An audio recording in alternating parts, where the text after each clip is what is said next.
Motion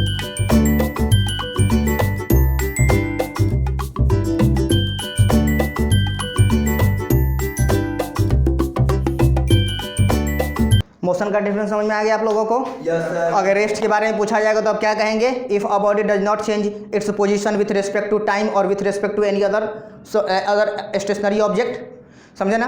yes sir. आप ऐसे भी कह सकते हैं if a body does not change its position with respect to its surrounding then it is said to be in the rest.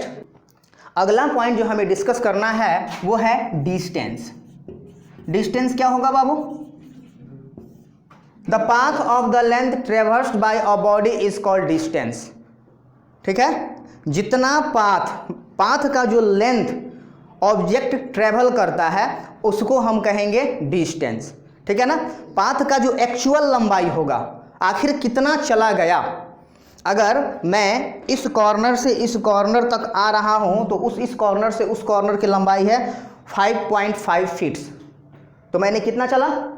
5.5 feats. ठीक है ना, तो हम इस डिस्टेंस को क्या कहेंगे? मतलब देखो, जिस रास्ते पर भी ऑब्जेक्ट चलता है वो रास्ता हमारा, उस रास्ते की लंबाई क्या कहलाएगी बाबू? डिस्टेंस कहलाएगी। तो क्या लिखेंगे? The length of path travelled by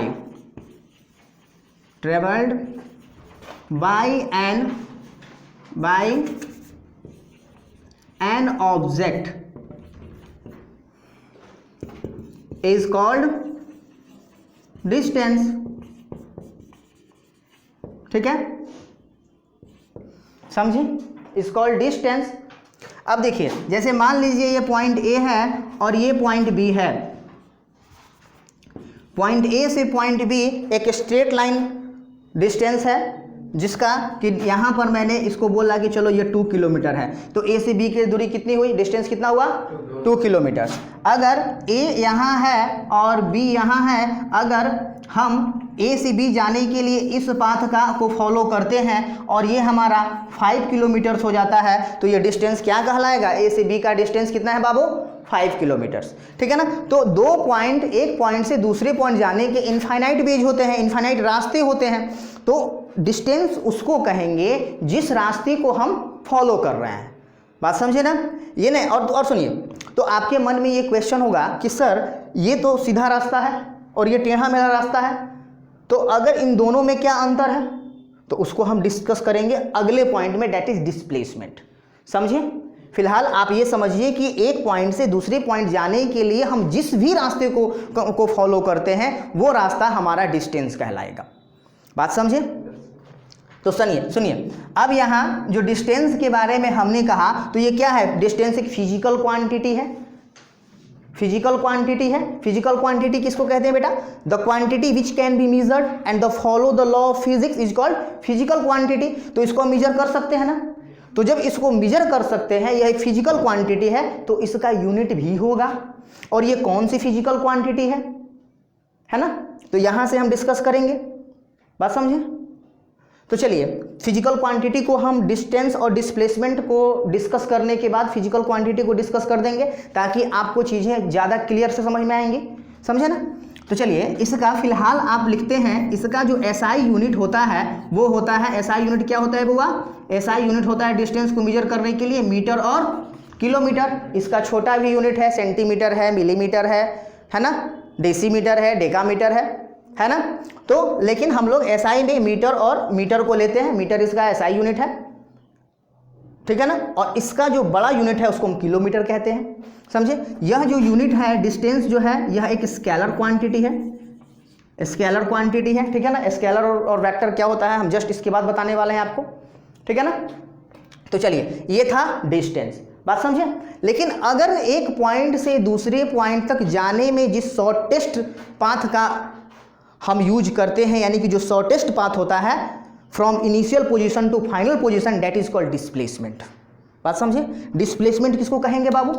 displacement दो पॉइंट के बीच का जो डिस्टेंस होगा, जो शॉर्टेस्ट पाथ होगा, स्ट्रेट लाइन पाथ होगा। हमेशा याद रखना, straight line path is the shortest path between 2 points. समझे? तो चलो, इसी तरह से हम डिस्प्लेसमेंट को भी डिफाइन कर लेते हैं।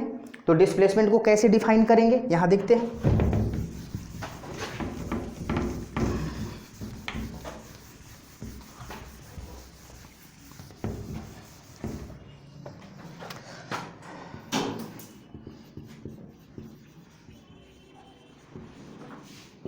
डिस्प्लेसमेंट, द शॉर्टेस्ट पाथ और स्ट्रेट लाइन पाथ, और straight line path between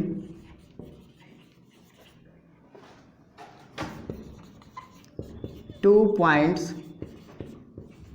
is called displacement. It is directed from initial position to final position.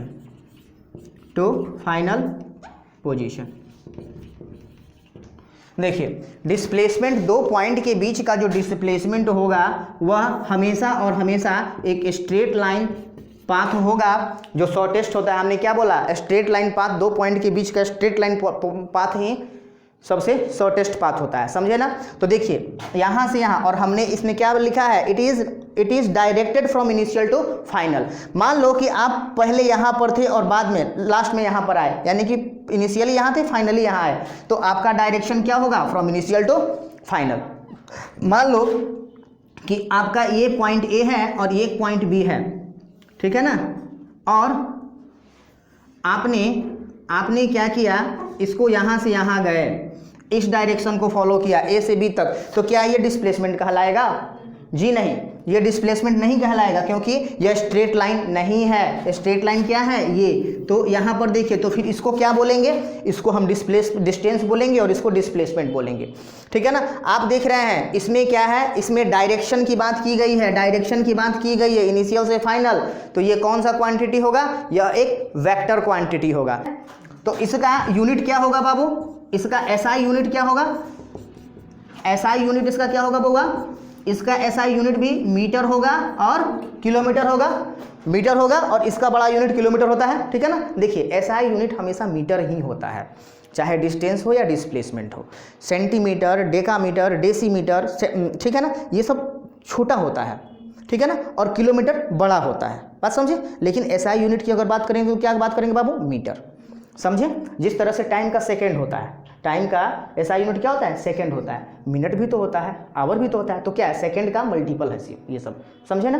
तो चलिए ये आपको समझ में आ गया, और ये कैसा क्वांटिटी है, तो ये वेक्टर क्वांटिटी है। अब आपके दिमाग में यह क्वेश्चन आ रहा होगा कि सर ये स्केलर, वेक्टर, ये हमको समझ में नहीं आया, ठीक है, तो अब आपको बताएंगे।